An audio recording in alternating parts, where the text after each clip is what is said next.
wa an Amr bin Shu'aib an abihi an jaddi, dari Amr ibn Shu'aib dari bapaknya dari kakeknya. Masya Allah, ini sanad Zahabi, ya.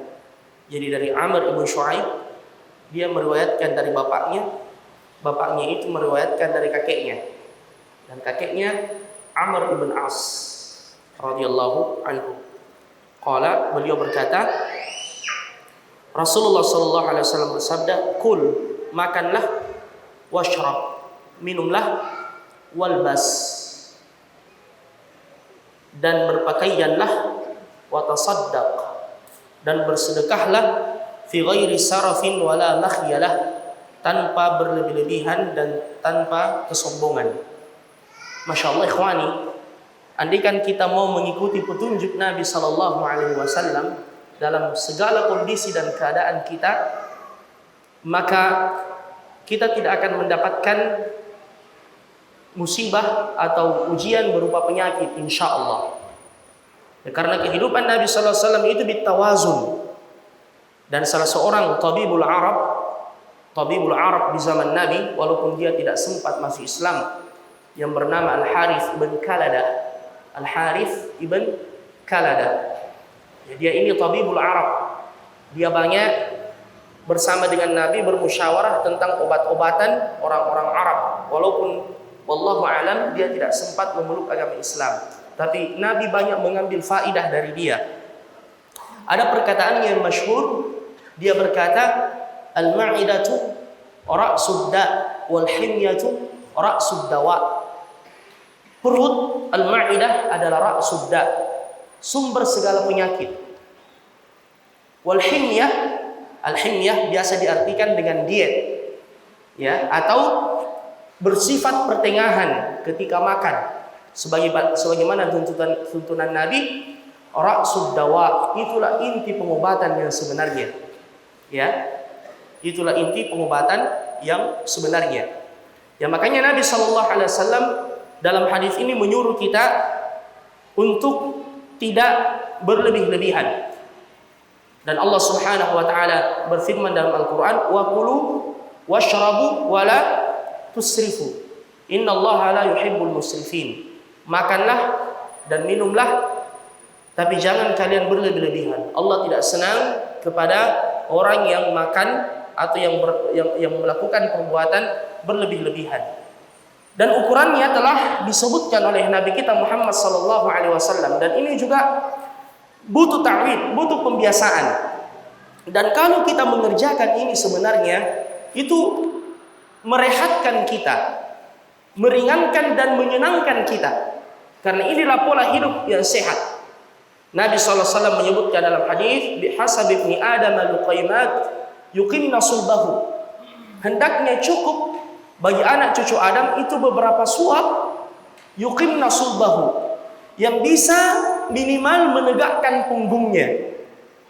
Kalau kita sekarang ini justru kalau makan, setelah makan mencari sandaran karena tidak bisa lagi tegak punggung kita.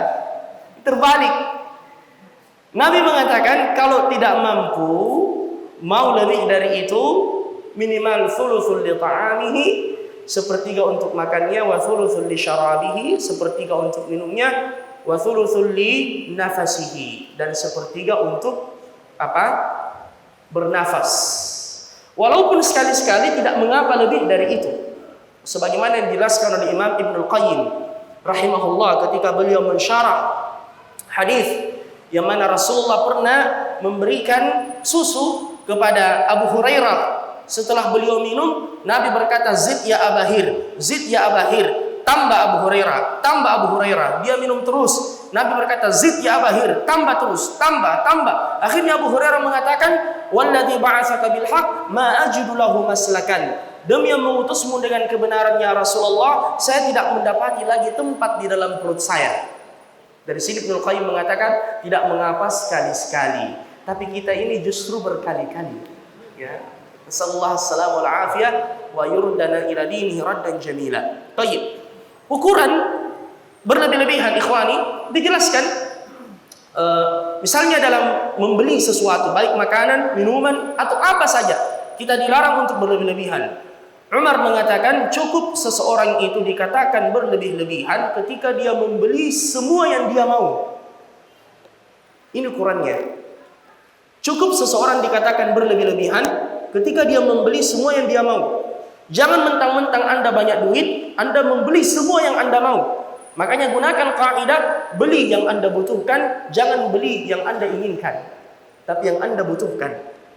Walaupun Umar juga mengatakan tidak termasuk pemborosan bagi yang membeli parfum sepertiga hartanya. Walaupun ini juga ulama kita mengatakan menunjukkan tentang keutamaan menggunakan parfum atau at-tib, yang sebagaimana Nabi tidak pernah dicium dari beliau kecuali bau yang harum. Begitu pula sahabat-sahabat yang lain. Sampai dalam persoalan sedekah, wa tasaddaq, bersedekah tanpa berlebih-lebihan. Itulah Islam.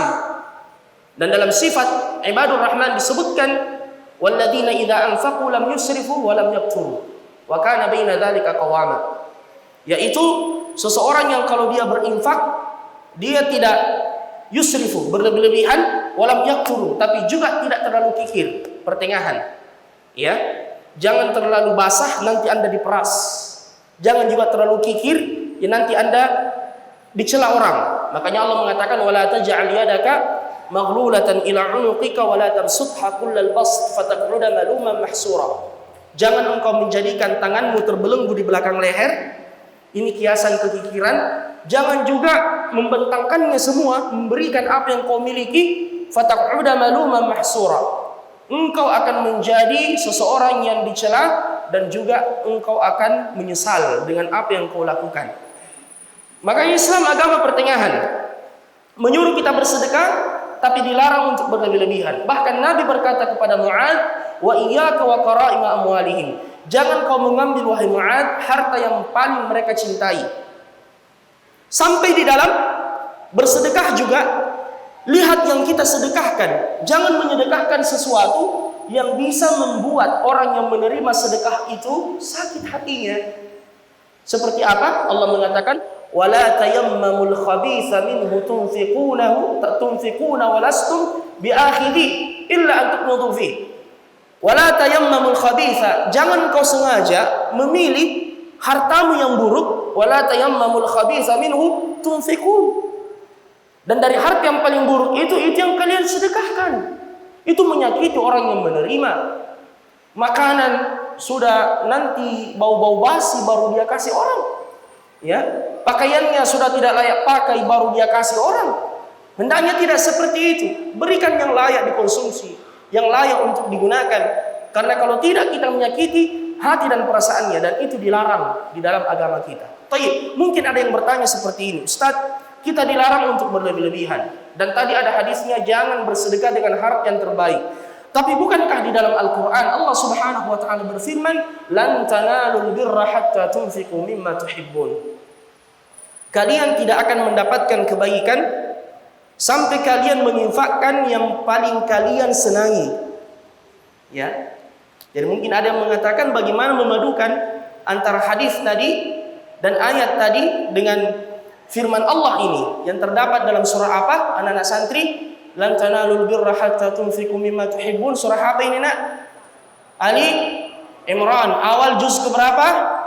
Juz keempat. Lan tanalul birra hatta tunfiqu mimma tuhibbun.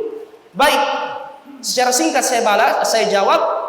Ulama kita mengatakan bahwasanya lan tanalul birra hatta tunfiqu mimma tuhibbun, ini syaratnya adalah jangan menyesal. Ini syaratnya.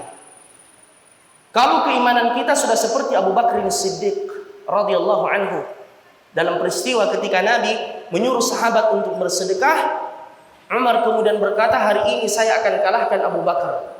Dia datang kepada Nabi membawa separuh hartanya.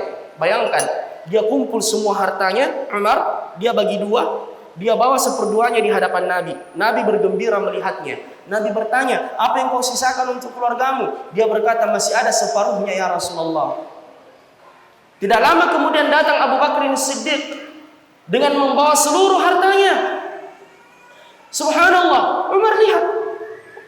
Abu Bakar ini bawa semua hartanya. Nabi bertanya, apa yang kau simpankan untuk keluargamu? Dia berkata, saya simpankan untuk mereka Allah dan Rasulnya.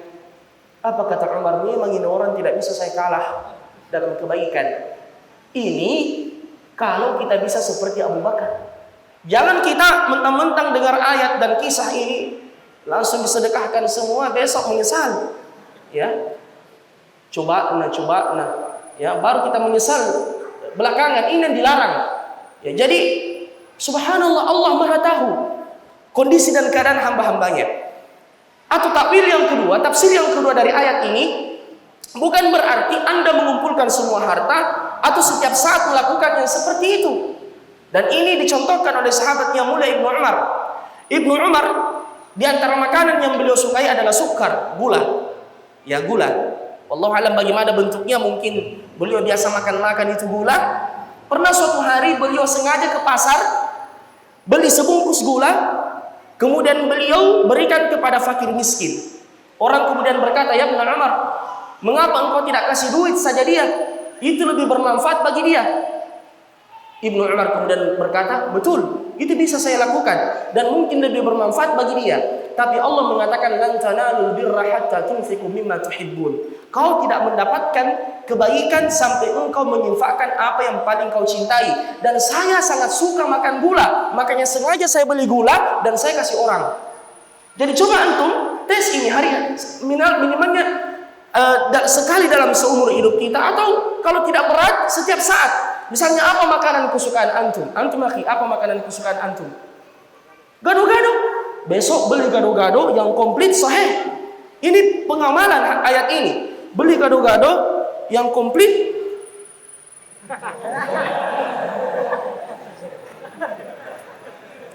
Berikan kepada fakir miskin. Ya, ini makanan yang antum paling sukai. Antum suka coto, beli coto. Atau selain makanan, misalnya antum dikasih hadiah pulpen, atau beli pulpen, masya Allah antum sangat suka ini pulpen, kemana-mana antum bawa. Ya, coba sedekahkan ini di jalan Allah Subhanahu Wa Taala.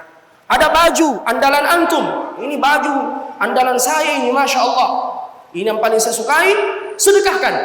Ya, kita masuk dalam ayat ini, lan tanalul birra hatta tunfiqu mimma tuhibbun.